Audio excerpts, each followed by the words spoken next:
Ayon sa Pag-asa, shear line ang nakakaapekto sa eastern section ng Mindanao, habang amihan o northeast monsoon umiiral pa rin at nakakaapekto ngayon sa Luzon at Visayas. Wala pong bagyo o low pressure area na minomonitor sa loob ng ating PAR na maaaring makaapekto sa ating bansa.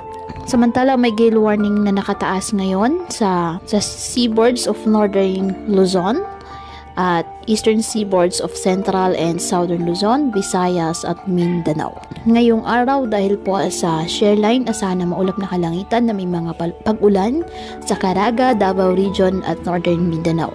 Ang Cordillera Administrative Region, Cagayan Valley, Aurora at Quezon, asahan ang maulap na kalangitan na may mahihinang pag-ulan dahil sa amihan. Ang nalalabing bahagi ng Luzon at Visayas kasama na ang Metro Manila, apektado pa rin po ng nasabing amihan. Ang nalalabing bahagi ng Mindanao, apektado ng mga localized thunderstorms.